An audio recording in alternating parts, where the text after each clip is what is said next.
For many workers, networking is an essential part of the job, but for a lot of us, schmoozing and hobnobbing feels sleazy. Yeah, and the worst part may be the icebreaker. What do you do? Not what is the thing that you love the most, just how do you pay those bills?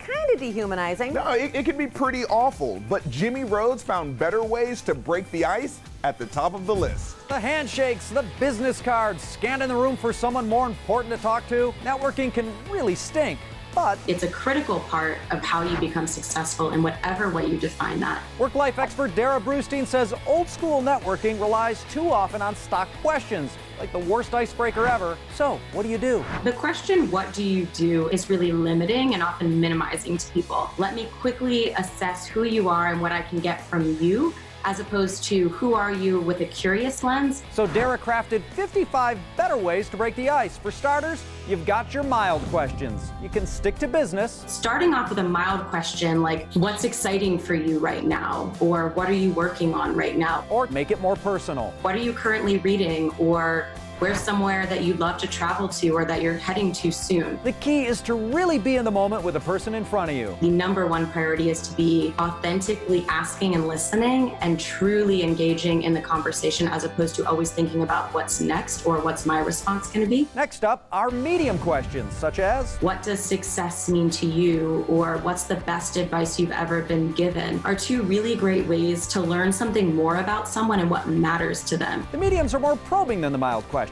Because that's when you're going to really start to form a connection and get to know someone on a slightly deeper level. Finally, there are the hot questions. Hot questions are not appropriate for every environment. They're really great for one-on-ones or smaller, more intimate or more quiet environment where someone's going to feel safe and welcome to really dive into an answer. Some examples? Things like, what have you had to sacrifice to achieve the current level of success that you have? Or what is a dream that you say you want to achieve, but you know you actually will never do? The answer to these questions can be revealing. This really gets to the core of what makes someone tick and wake up every single morning. Better ways to break the ice. It's at the top of the list.